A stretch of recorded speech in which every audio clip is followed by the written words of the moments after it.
That's my plan. I know. Cloud, mysterious cloud. No, live on the edge, man. Live on the edge. Okay, so it is recording now. And you can go ahead and introduce yourself, Vince, and you can share your screen. And then at the end, we'll end the recording at the end of the meeting, and it'll save a link for us that we can all then use as a link to this talk. So, okay, great. Take it away. Let me share my screen here, see how that goes.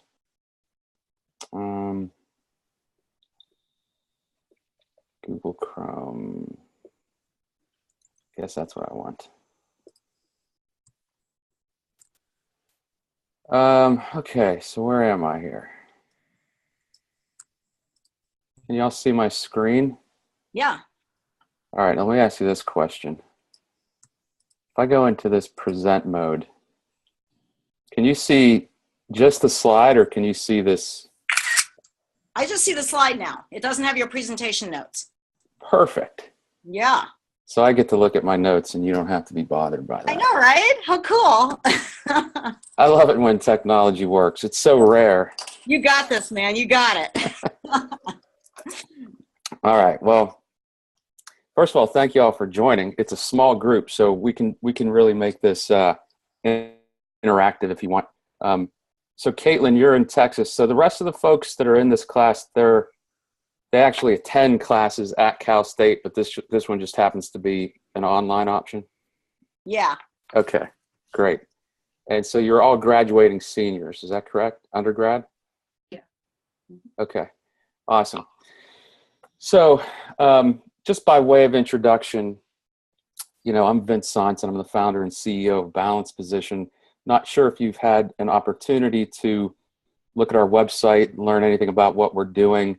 I don't want to make this presentation exclusively about Balance Position. I'll talk a little bit about it up front, but I figure, graduating seniors, some of you might be interested or thinking about getting into the startup world. So I thought I'd give you some advice, some things I've learned along the way.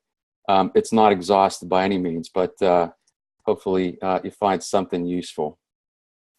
So I've spent my entire career in the software industry. I did my undergrad work at Yale and Carnegie Mellon, and I got my MS in human computer interaction from Iowa State, which is where I met Deborah. And I got to say, I've had the privilege of learning from many great professors at the universities I've attended. But really, and I'm not lying, there are only a handful that I remember by name, and Deborah's one of them. So you guys are very lucky to have Deborah as a teacher, as a professor. The other reason I might not be able to remember a lot of people is because I've been hit on the head a lot of times, but that's a different topic altogether. So a little, again, I guess because I have a degree from CMU, when I was getting into the professional world, I think hiring managers just assumed I was a techie, even though my degree was in history. But anyway, I went with it. I sort of said, okay, let's see what that looks like. Spent most of my professional career in strategy and product management roles with business-to-business software companies. So, for example, I was working with a company called Dassault Systems, which develops product lifecycle management solutions for large manufacturers. I worked with a lot of actually consumer packaged goods companies on their software initiatives. More recently, I moved to Charleston. I'm originally from Pittsburgh. Moved to Charleston, South Carolina about 9 years ago. And shortly after getting here, I got involved with a couple of startups here and had a great deal of success. I was very fortunate to be able to join those great companies. And I've also done some management consulting. So, and I'm getting to the point about Balance Position. The last management consulting gig I did is really what put me over the tipping point to launch Balance Position. And I'll tell you why. I was traveling every week between Charleston and Pittsburgh to help a company up there build better software for their customers, which are CPG, consumer packaged goods companies, many of which are tobacco companies. So, traveling back and forth on a plane every week, a lot of time to think, try to forget the fact that I'm sitting on this Airbus. And you start to think about, and maybe it has something to do with my age as well, but I won't get into that. You start to think about your legacy, like, right? Like what is it, what imprint are you leaving on the world? And I didn't think that helping tobacco companies sell more cigarettes is exactly how I wanted to be remembered. So I really had a sort of come to Jesus moment with myself. Excuse the religious allusion there. And I've said, look, I've got to do something here. And that's when I decided to launch Balance Position. So without getting really into the details about it, Balance Position, you can learn from our website that our mission is to empower student athletes to achieve and maintain optimal mental wellness so they can perform their best on the field, in classroom, and in life. And we accomplish this mission through technology, program development, and outreach. And more specifically on the technology component, we're building mobile and web apps that motivate student athletes to develop mindfulness and coping skills, to keep track of relevant behaviors that affect their mental wellness, to visualize trends in their progress, and to connect with people in their support network in an engaging user experience. So a bit of a mouthful, but that's what we're here to do. Balance Position, the origin of the idea actually goes back to about 1993. I was an undergrad student athlete at Yale University, and I was playing football and baseball. I was, obviously taking a full course load. I was in a secret society up there. I mean, things were, you can all hear me, right? Just kind of, okay, great. I was just a high achieving person, and it's really no different at Yale than it is at Cal State, Long Beach, or anywhere else. And as long as you're sort of on track, it's like you're on this bullet train going 200 miles an hour. And as long as you can stay on track, it's great. You can do all those things. But as soon as you start to waver a little bit, you better figure out how to get yourself back upright, because if you go off, it's really tough to get back on. That's the analogy I use. And what happened to me is I fell off. And so I'm kind of sitting there at Yale, not really able to do all these things that I used to be able to do. And it's because I had severe depression, and it was my first encounter with severe depression. And just so happens that sort of time of life is when most people experience that, like the early 20s, late teens, happen to be away at college. So it's kind of a ripe environment. So, and what I experienced at Yale at that point was, there weren't any tools, right? There was no sort of protocol for how do you deal with this. Haven't been an athlete all my life, and if I'd sprained my ankle or broken a finger, I could go to the team doctor and they'd be able to fix it very easily. But when it came to mental illness, the doctors didn't seem to have a clue. The coaches, the athletic trainers, my teammates, my friends, they all knew something was wrong. They just didn't know how to help. And so I ended up withdrawing from Yale and, went back to Pittsburgh, finished at Carnegie Mellon, and I wouldn't change anything in my life, trust me, because it's put me in this position right now, and I think this is where I'm supposed to be. But at the same time, I've since 1993, I've been thinking in the back of my head, look, if I'm ever in a position to try to help other student athletes avoid that kind of disruptive event, I want to be able to do it. And so, like I said, when I was doing this management consulting gig for tobacco companies and just things, the confluence of factors really lent itself to me taking this risk right now. And so that's what I've been doing for the past 16 months or so. So I'm going to move on. And why don't I just get through the slides, and then you guys can come back and ask me questions. We have an hour total, right, till 4? Great. So I'm going to get through this. Trust me. Okay. So first of all, I know y'all are smarter than me, than I was at your age, because you go to a school in a location on the left side of the screen. I went to school in a location on the right side. You're way ahead of the game already. So kudos for that. Starting a company is tough, but at least the hours and pay are great. That's sarcasm, if you didn't guess already. No founder's ever said that. It's a little inside joke. One of my business partners in one of the first startups I was working with here in Charleston used to tell each other when things got tough, and things got tough quite a bit. as they will for you if you're ever involved in a startup environment. So yeah, pay sucks, and yeah, the hours aren't great either. So why am I telling you all this? I'm not trying to scare you away. Here's another interesting thing. How many of you have heard of any of the companies on the right side of the screen? So we've got Webvan, we've got Juiced. Anybody know what that one in the middle is? It's one of the famous failures of a startup. It's called pets.com. And they had some really cool commercials. But the point of this slide is 90% of startups fail, at least in the technology sector.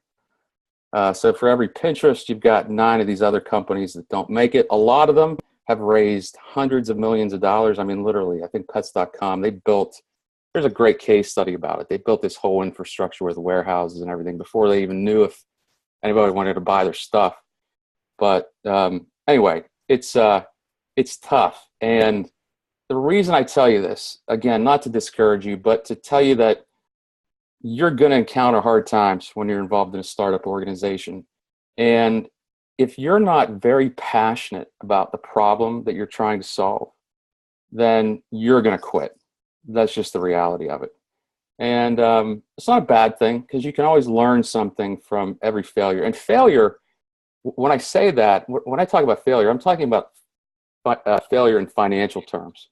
So all these companies on the right here, they didn't meet their financial goals. It's not to say that they were total failures. I'm hoping that people learned a lot from those experiences, but they weren't able to sustain the businesses from a finance perspective.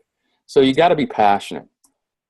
What do I mean by passion? So sort of following up on that last slide, I have a question for you.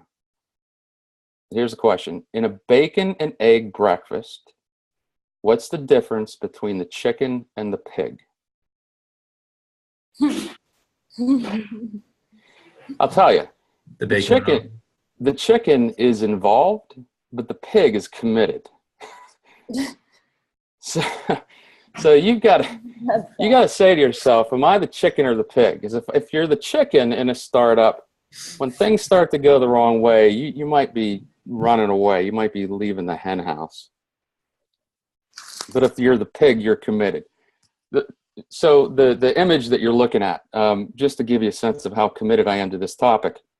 So student athlete mental illness and brain injury, often known as concussion. And I'm not sure if you're familiar with something called CTE, which is chronic traumatic encephalopathy. I think I actually said that right this time, but it's a degenerative brain disease that a lot of football players have been found to have. And currently, you can only diagnose CTE in someone that's dead, right, through dissection of the brain. So there's this great group of researchers out of Boston University that's trying to figure out, can we diagnose CTE in living people? So they've developed this 7-year longitudinal study, 180 former NFL and college football players. So I volunteered for that. I was in Boston all last week for a series of tests. You can see there, they drew a ton of blood out of me. So, I mean, that was quite a lot of blood. And then right after that, believe it or not, they did a spinal tap. I'm going to tell you what, if you've never had a spinal tap, you don't want a spinal tap. They are, I've heard from pregnant women, or from women that have had children. See, I was trying to feel bad for myself this past Sunday. My wife and I go to brunch at the same restaurant. And I just gotten back from this trip, and I was telling the waitress, who's a friend of ours, about this terrible experience. She's like, yeah, I know exactly what you're talking about.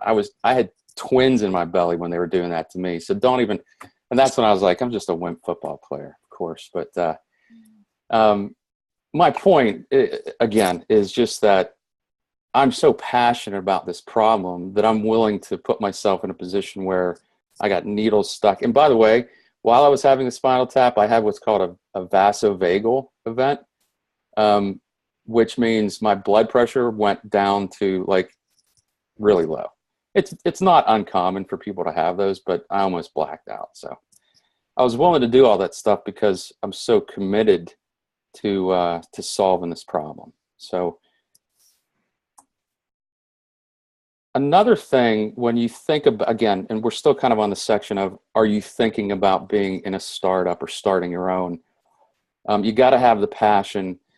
Another thing to consider is sort of brand equity and brand magnetism. And what I've found is that when you're trying to attract customers, there's a real, customers are able to cut through BS. And if you haven't experienced the problem that you're trying to solve, it's pretty easy to figure that out. And so I would recommend that if you're going to go after a problem in a startup, go after one that you're passionate about, but also one that you've experienced yourself and one that you have a story that you can share, because you can really get people, draw people towards the brand with that combination. So my story, there's a screenshot of the story that I put out on our website. You can kind of see behind there, there's a bunch of other stories that student athletes have shared as well. And we're always trying to grow that wall. So if you know anybody that's interested, certainly let us know. We, on a side note, the issue of mental health is so stigmatized that we realize that one of the things we need to do is to chip away at that stigma. And so sharing stories is one way that we do that. All right, so if you're not scared off yet, I guess we can go on. We can talk for a few minutes about some practical things that you can do. And again, this is not an exhaustive list, but things that I've learned along the way. The first thing, the most important thing for, I think, any startup organization, and I should qualify this.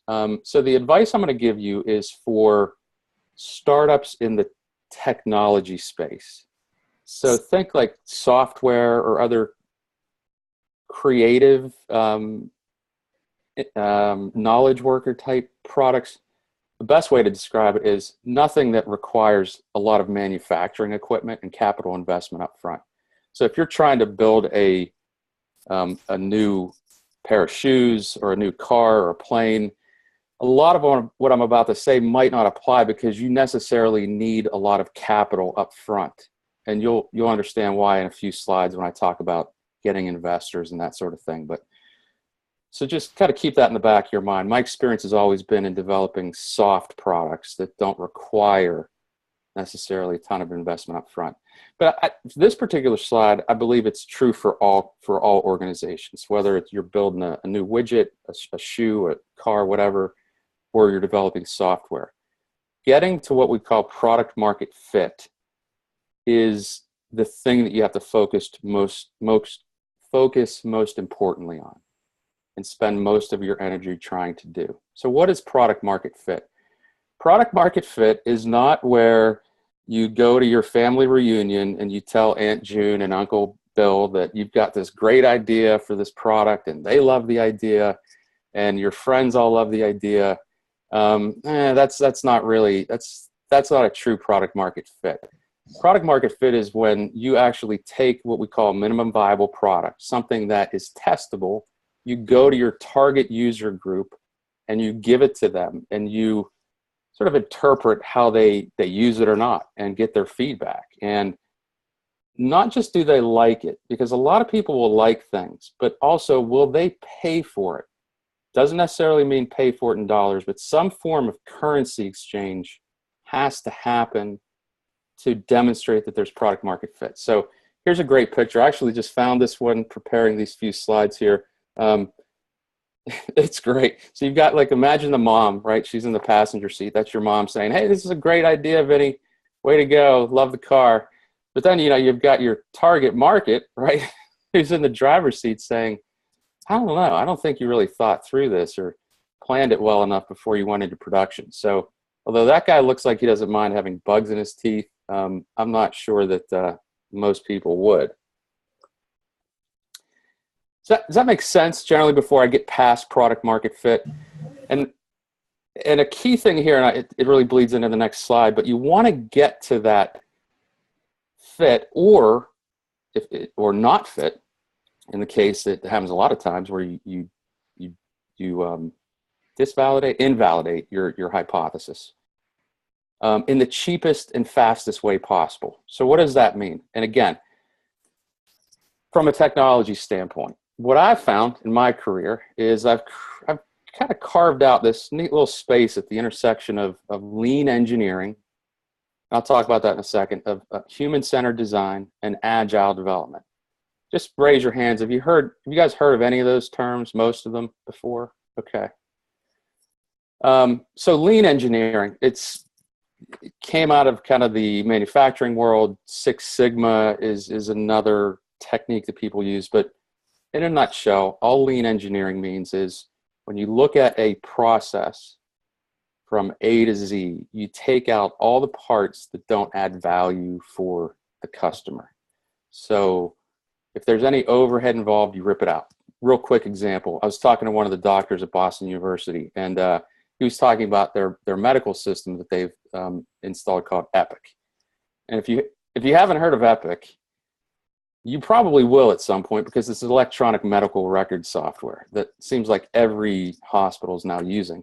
And he was talking about how he has to write his notes down from his interview with a patient, and he goes and hands it off, and then somebody has to convert that to some kind of Excel spreadsheet. Then that has to be taken and entered into Epic ultimately. So there are at least 2 steps in that process that add no value at all for the customer. So anyway, and I'm happy to talk about all this stuff in more detail whenever. Just want to introduce you to the concept. So that's lean. Human-centered design is all about, and I'm sure you guys have talked about this, or maybe you call it user-centered design or user experience design. It's really all about developing empathy, right, for your target users. And this goes back to why I said that it's best to solve a problem that you've experienced yourself, because you can put yourself in the shoes of the target users you're going after. And empathy is, the word is derived from the Greek word, which is empatheia, I believe, which means in feeling. And literally empathy simply means being able to understand and share the feelings of another. You really need to do that. A lot of software companies don't do it. Now it's become more popular to do, but back in the day, the Microsoft Office suite, I don't think was built using a lot of empathy. And I'm sure, I don't think Epic was either. So we want to walk a mile in our user shoes, and you got to get outside the office to do that. The third piece here is agile, and agile is a project management methodology, and what it means is, and again, I'll juxtapose it with the traditional approach. The traditional project management approach for software is something called waterfall, where you write this huge set of requirements up front. So you have to predict as a designer every single interaction before you even test the concept of the user. Then you hand it off to the programmers. They build it for 2 years. And then you go to the market and say, hey, here's this great product that you've never heard of that we just spent years and a lot of money building. Well, not surprisingly, people found that didn't work. So this agile approach, what it does is says, okay, let's sort of break that into chunks. Let's try to create these sort of individual testable units of working code. I hate to sound nerdy, but that we can take to market and get some feedback. And so that plays really nicely with the concept of human-centered design and lean engineering. And so right at that intersection is where I have found that that I've been successful, and I've got a little bit of a secret sauce that I think works there. Some other terms that you'll hear people refer to, I actually just listened earlier today to a woman, a really smart woman, talking about experimentation in the software design process. And she actually happens to be, she was a Carnegie Mellon graduate, ironically, but she was talking about developing scientific experiments, using that scientific method to come up with hypotheses, assumptions, and then results, and sort of building a test. Lean engineering became really popular by a guy, there was a book called The Lean Startup that was published several years ago by a guy named Eric Ries. You should definitely read it if you're thinking about getting into the space, even if you're not. It's pretty good stuff. So I'm going to move on. And so as an example of kind of that intersection of lean, agile, and human-centered design, and being true to the concept of how do we get a testable product into the hands of users in the fastest and most cost-effective way, because those two factors are often issues for startups. We have found in our space in developing software, including mobile apps, that using what we call low fidelity prototypes. You talked about low fidelity versus high fidelity. Great. So a couple reasons why I like low fidelity prototypes. Again, fast and inexpensive. Another reason is that hand sketching, I have found, allows the creative process to sort of play out better. I don't know, have you guys used any tools like Balsamic or other prototyping tools? Okay. What I've been challenged with, and I'd love to get your opinion on this here in a bit when we open up the conversation, but what I've been challenged with is when you use any of those tools, you're kind of locked into their library of shapes and forms that you can use. And I didn't want that to happen, especially in this case, because I have a product manager who's never done any of this stuff before. So she is like clay in my hands, and I'm teaching her how to do all this stuff. And I said, hey, let's just get out there. Let's think about what we'd love for this user experience to look like. And then later we can come back and sort of apply some style guides and any limitations of the technology that iOS might have, for example, or otherwise. But so here's a couple of images. This is Kara's workspace at her house. You can see her dog is just enthused beyond belief at her work. And then there's an example of one of our hand sketches that we literally put that in front of users, and we created these storyboards. You can kind of see some examples of them that and scenarios that we ask users to sort of play out, and we just watch them, and we get their feedback and reaction, like what makes sense, what doesn't. And I'm telling you what, this is so much better, this approach, than that old waterfall approach for all the reasons I described.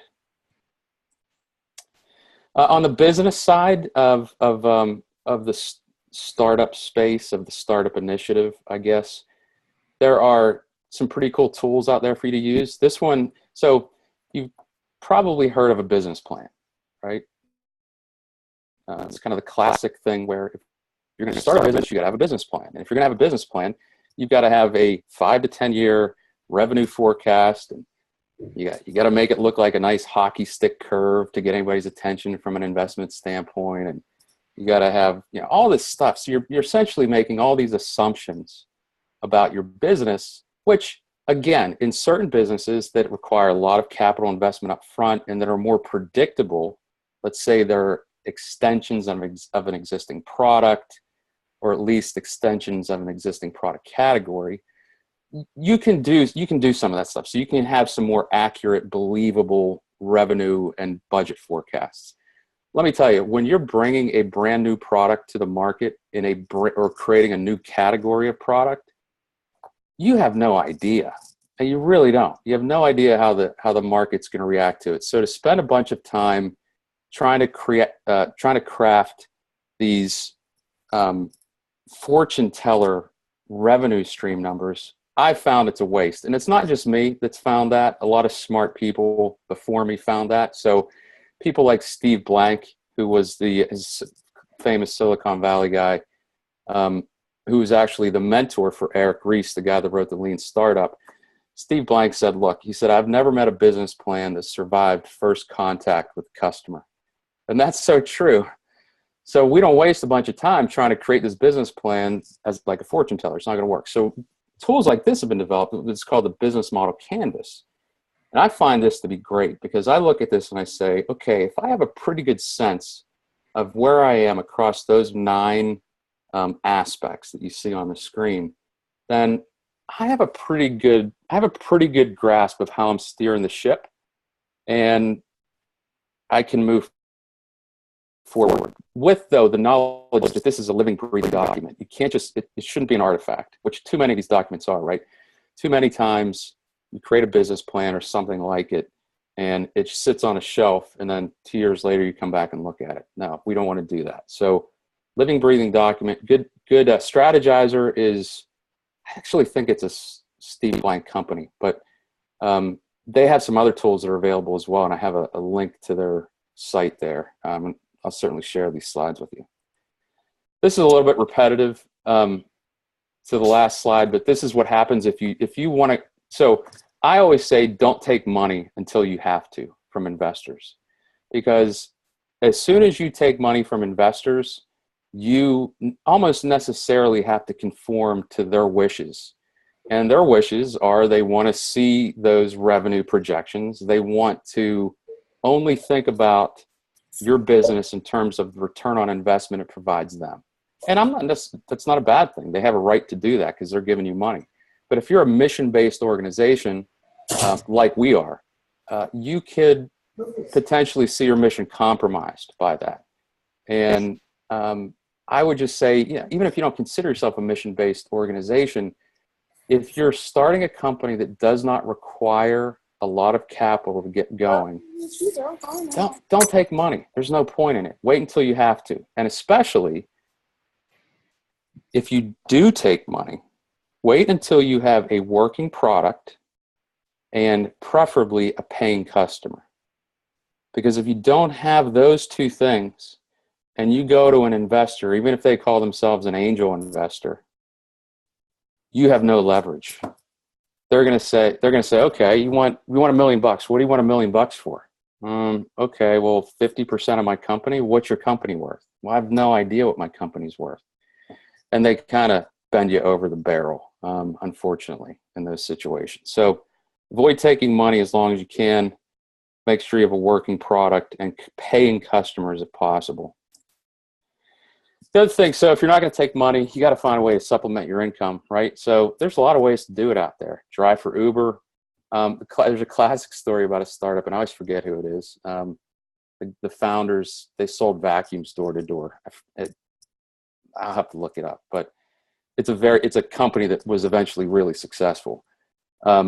We live in something called the gig economy now. Take advantage of it, right? So if you can go out and speak, like for example, we'll do speaking engagements at Balance Position. These people want to hear our story. We'll conduct workshops. But you got to find ways to supplement the business if you make that decision not to take investment. Now I'm getting through these here. I want to make sure I only take 5 more minutes max. So be stingy with equity. So again, when you're a pre-revenue company, meaning you're just working on the idea, you don't have any paying customers, and you haven't taken any investment, so you're a bootstrap, right? You're self-funded. Bootstrap is another way of saying self-funded. Well, you do need people, right? You need people with talents and expertise to come in and work on the project. The tempting thing is just to say, I'll just give you a couple of points of equity. You can come in and work on this, and when the company's worth 0, 2% doesn't seem like a big deal. But, if and when you get to a point where the company's worth 20, 50, $100 million, 2% is a lot. And you may get to a point where you have to take a formal round of funding. You might have to go to a venture capitalist and say, okay, we've achieved our first milestone, but now we want to scale. So we want you to invest in us. And they're going to take a look at every single agreement you have in place. And if they get spooked because you have too much of your equity distributed across people that they don't consider key players, they might run away. Another bit of advice here is try to avoid other kinds of quote unquote payment arrangements that are non-traditional. So for example, I had a person that came to me and said, hey, I'll work on the product with you, but and I understand your business model. So I just give me like 0.1% of every subscription that you get going forward. And on the surface, it sounds great, right? Because this is a highly talented person. I'm saying I don't have to pay him anything up front. Sounds good. Bottom line is, though, that's really hard to unwind from down the road. And you can put yourself in a corner that way. Last thing I'll say about that is, the other thing is you have this shiny new object syndrome, and I've seen this a lot. So we've had a lot of people come to us and say, hey, this is a great idea. I love it. I want to work with you on it. I'm like, okay. So we start talking more about what do you add, what's your value. next thing you know, a couple weeks go by, a month goes by, they're not so interested anymore. So if I jumped at that and sort of said, hey, let me give you a percent or half a point to be a participant, I'd be in trouble because they're no longer interested in it. Act bigger than you are. And what I mean by that is when you're talking to potential customers and other folks, make sure they think you're a bigger company than you really are. And the way to do that primarily is through brand impressions. So, develop a style guide, make sure you look legitimate. I learned that, again, from the same buddy that we had that saying together about how startups are tough, but at least the pay and hours are great. We're based here in South Carolina, right? And South Carolina doesn't have the greatest reputation around the country as a hotbed for innovation or for education, for that matter. So what we always said to ourselves when we walked in the office every morning is our goal is to make people think that we are not some bleep, I won't use the words, company from bleep, South Carolina. So you can fill it in and get a sense of it. So we take branding very seriously. Don't be afraid to hire people that don't have experience. On that group, it's all over the place, right? So besides myself, Dan Goldner, this guy has he's Harvard, MIT, PhD data scientist. So he's writing all of our algorithms, right? Deborah talked earlier about artificial intelligence that are going to help us be predictive and prescriptive for student athletes when they need help. Kara Stroop, on the other hand, just graduated from Temple University. She was a 2-time captain of the lacrosse team there. Never worked on a software project in her life. She's our product manager, and she's awesome at it. So in just a few months, I've been able to teach her how to be a product manager better than other folks that I've worked with. And it's really because she's passionate. She experienced an eating disorder as an athlete. She was very vocal about it. And she just really wants to work on this. So she just absorbs everything. What's this one? Oh, yeah. Be yourself. There's this thing where, and I'll let you read those while I talk, but there's this feeling that, when people are in situations where maybe they're a little bit ignorant, they just don't have the experience in a particular area, they want to pretend like they're super smart. So they use all these $3 consulting words that they hear on LinkedIn or somewhere, and they just string them all together in this incoherent rambling. And at the end of the day, most people that matter don't really care about consultant speak. You'll understand it when you get into the business world, but be yourself, know what you know what you don't know, be transparent with your team, with yourself, with others. Because if you try to act like you know everything about venture capital when you're just starting your first company, you're only hurting yourself and the company, and you're delaying the learning. So, Dilbert, learn how to code. If you're gonna start a company in the technology space, I highly recommend you learn how to code. That's my biggest limitation. Is I don't know how to do it, and it's really hurt me from a timing and a cost standpoint. I've had to outsource some development work to third parties, which is terrible because it's expensive, and you necessarily have a conflict of interest. You're trying to get this mission going, and all they care about is utilization of their consultants, right? So it's a misalignment. The whole concept of programming, I think, it's different now, right? In 1980, it was like the guy on your left, the total nerdy guy. Now it's the dude from Mr. Robot. So it's cool to be a programmer now, right? So take advantage of it and get out there and do it if you can, and you want to start a company in the space. Now there are some tools out there that allow you to do some what you see is what you get kind of drag and drop things, but at the end of the day, you got to be able to write code to write good software.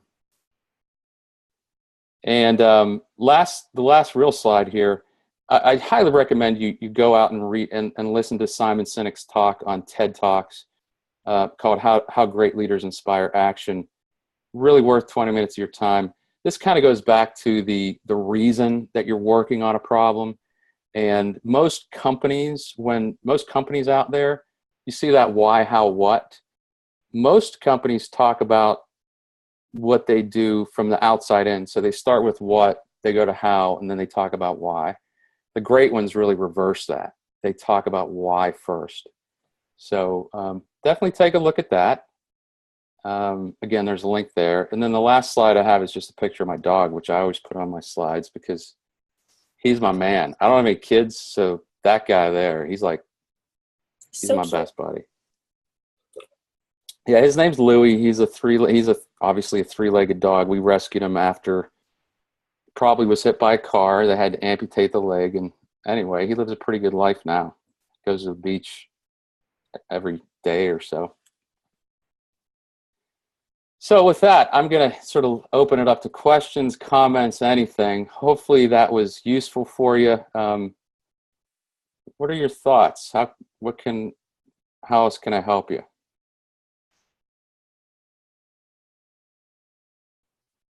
Reactions? Am I full of crap? Did I go too fast?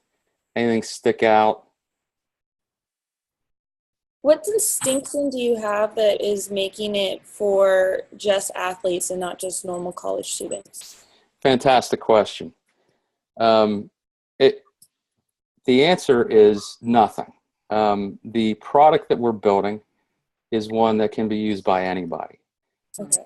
The reason we're focusing on student athletes first, couple reasons. One, you always want to pick a small enough demographic that you can prove the concept before you go broader.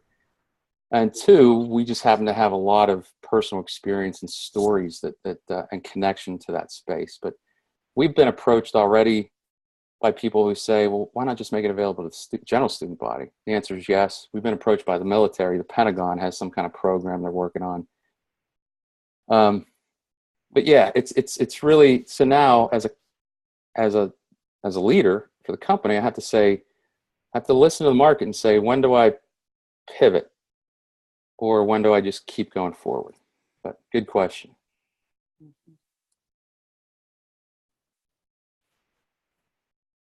Other questions for Vince? What about you guys? I have a question for you. So on this slide we talked about, when I was talking about balsamic, what tools are you guys using right now to do prototypes that I might use borrow? Envision. We're using Envision right now. It's pretty easy. It's just we build the screens on Illustrator. Mm-hmm. So the process is like Sketch, like you did, and then Illustrator, and then put it into Envision where you can draw in where people can push buttons, and then you can have the button take you to a different screen that you made. And so you can have something that you can provide, like hand to somebody, and then they can actually play around.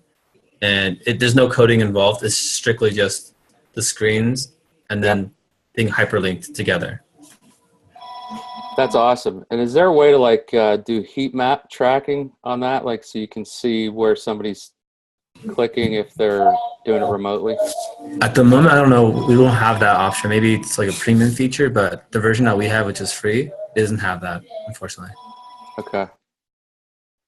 What about, have you guys, so you're different disciplines. Does anybody have programming experience? Have you taken any classes? Nothing yet? If you do, I think that fundamentally you should learn Java and C programming languages first. They're really the basis for everything else. Are there any languages that are like Squarespace style? Like I've heard that in the past people had to learn like really like this, like the beginnings, so like the C++ and C#, and then now there's more advanced languages that you don't even need to know the basics. You can just like almost drag and drop or do like shortcuts in a sense. Yeah, good stuff. My friends and I debate this all the time. So with open source technology, right, the advent of that, you now have a lot of these libraries that are out there that are available. I'm not sure if it's exactly the question you're asking, but where instead of writing new code, you can just go search for a piece of code that does a certain thing and just sort of plug it in right to your code. And it's great that that's available. There's risk in that, though. There's a lot of risk when you're using a third party's piece of code, because as it gets more and more embedded into your product, it's harder to untangle it. And if you're sort of subject to their whims in terms of their maintenance of that code and whether they stop just using it altogether, there was a does that make sense? Yeah. It reminds me of like WordPress, where if you try to use so many different plugins from so many different vendors, like they probably don't even work together. Exactly. So I caution you against it. It's not to say it can't work. As far as other languages, since we're doing most of our work in a mobile and web environment, one of the challenges that we've had to ask ourselves is okay, should we develop in a native language or in what's called a hybrid language? So what you'll learn is, so you've got your Apple iOS operating system for the iPhone, and then you have Android, which is ironically what I use, even though 80% of our target market are iPhone users. But so there's a debate: do I write the code so that it runs natively, meaning I'm sort of writing a set of code just for the iPhone and a set of code just for the Android, or do I try to use one of these hybrid development languages? Like the latest one is called React, which is hot right now. There's a couple other ones called Xamarin, and PhoneGap was really the original one. And even before that, people were saying, what if I just use HTML5? HTML5 about 5 years ago, when you guys are still in high school, was like the next great promise, because it was this thing where it uses what's called responsive design. So I can write one set of code, and then the code's smart enough to know whether you're looking at it on a desktop or an iPad or a phone, and it's going to sort of shrink and stack itself based on that. Well, it didn't really materialize that well, but I'm kind of an old school guy. I think you need to learn the fundamentals of code writing, and then all the derivatives off of it are a lot easier. I should go back to that. My first degree was computer science. Okay. So you're writing, I won't say, was it COBOL? No, I did Fortran, Pascal, and then went into object-oriented. I've done Lisp. Okay, visual. So boring, I wanted to shoot myself. And I graduated in honors. Swear to God, math track, computer science. Yeah. I just wanted to shoot myself, Vince. I believe it. It's funny. People say to me, because in the master's program at Iowa State, I had straight A's, except I got 1 A-, and it was in the one programming class. Wasn't for me, was it? No, It was one programming class we had to take, which was Python. Oh, it was probably my grad student teaching it. Who was it? Bennett? Oh, yeah, that was him. So, I was talking look, yesterday. I'm going to be honest with you. I didn't even deserve an A- in that class. I can't. My mind does not work that way. I can't write code, so I'm always going to have that disadvantage. But if you can, it helps. That's hilarious. Now, do you know Stefan Gonchev? No. He might have been slightly at a different point in the program than you. He's in Sacramento, and he is coding a mobile app for renting out mountain climbing equipment in that Tahoe kind of area. Oh, neat. And so he's going to be coming online with these guys next week. And okay. He works for, I think it's Intel, as a UX and a programmer for them. Yeah.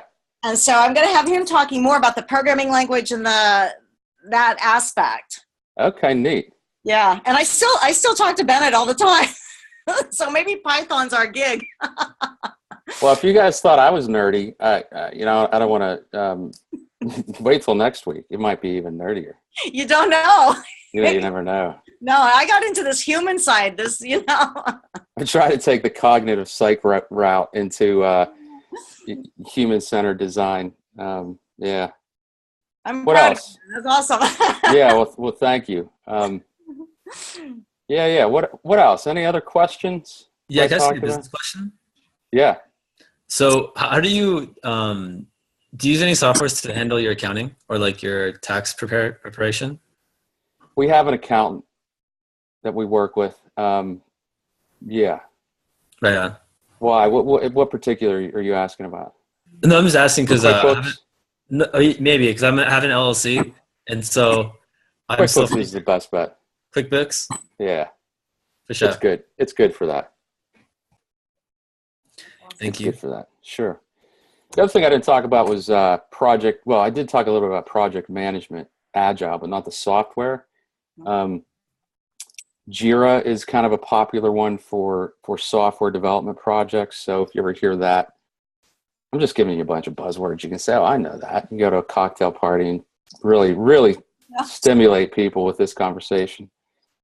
But we're using Jira for that, which is okay. Blah blah blah. By the way, we're a completely virtual team. So I'm in Charleston. My product manager's in El Paso. Data scientist is in Minneapolis. Business development guy is in DC. Sports psychologist is in Philly. Who am I forgetting? One of our developers is in Jacksonville. So we're all over the place. Wow. I know an athlete I should connect with you guys. Yeah, that'd be great. She's one of the top volleyball players nationwide. And cool. She had to transfer schools because of some issues. And she's talked about that extensively. Yeah. And I think there's a passion among athletes that they're very driven, very passionate. And I think it's kind of like artists are similar. Yeah. And that can, I think sometimes those things travel together. There's the passion. I don't know. Yeah, you're right. They do. And again, not to get too much into the business, but one of the reasons that the military is kind of a nice tangential market for us is a lot of the stressors that they face are similar to stressors that student athletes face. Obviously not as dire, but yeah, and the head injury thing. So it's good. What else can I tell you real quick? We had some already, that business model canvas I shared with you. When I go back and look at where we were 16 months ago, we're so far removed from that now. And it's only because we've been out talking with who we think our customers are. So originally we thought, hey, we'll just go sell this thing to the NCAA. Right? We'll make one sale and we'll retire. That'll be the end of it. Well, it's a little bit of an exaggeration, but the NCAA is not interested in what we're doing. Certainly not interested in helping us because there's too much money on the line, right? So what we found is that we start going down that hierarchy.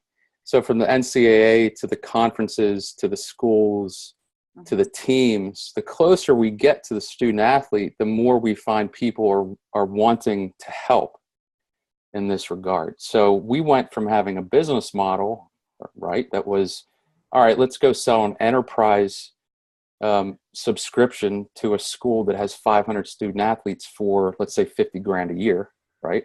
And we'll sell 100 of those.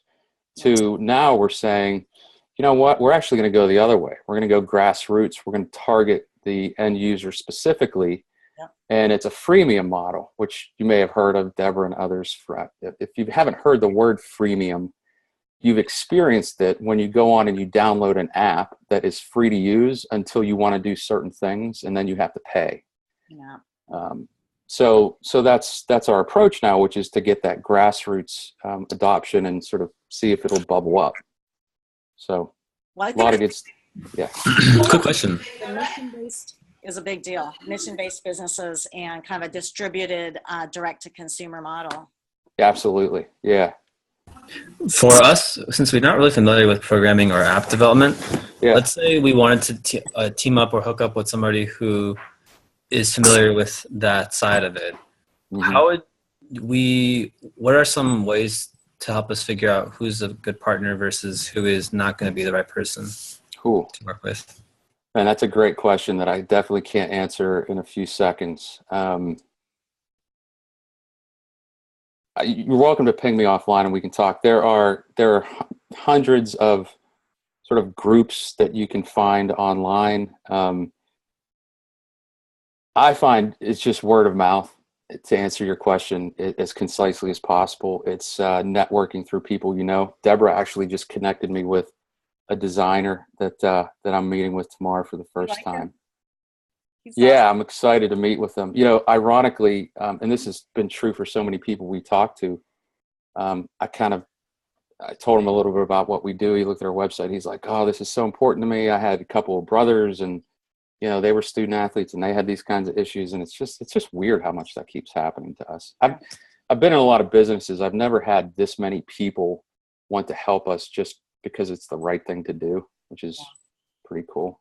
I'm going to talk more to my students about what's being called the empathy economy. Yeah. And it's going to be a very, very big part of their future. And I'm like you, Vince. I picked up a consulting gig just earlier today, but it's with somebody I've worked with in the past. She knows what I know. We now live across country, but it doesn't matter. Yeah. And exactly. I love the ability to introduce you to my students because they need to know a person like you, Vince. Yeah, absolutely. And trust me, when I say it, I'm here. I'll give you all my contact information. I'm not one of these guys that's always like, I'm too busy to talk to you. I mean, I really enjoy helping people out. So but it's interesting. There was one slide I was going to put in here that had nothing to do with starting a technology company. It was just more generalized advice. And it was, don't waste your time on job sites. So if you're out there right now looking for where you're going to work, forget about it. It's the biggest waste of time. I am probably one of the most qualified people in my field. I don't say that to be egotistical, but I am. Yeah. But I will, you know, go out and just respond to job requests out there. Never even get a call back. So just the whole process is screwed up. The way you get jobs is through your network. So definitely network as much as you can. And if you're an introvert like I am, it's tough. So you got to find ways to suck it up and do it. Sometimes just stick your hand out, shake somebody's hand, and smile. Exactly. It's dumb, but it works. It's amazing how much it works, right? Scary. Yeah, it is. Let's see who else is on here. Tim, do you have any questions today? No, you're good. Caitlin.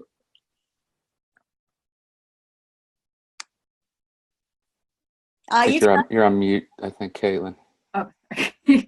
I don't have any questions. Pretty good. Thank you. Yeah, you're welcome. Who else is on here? Do we have?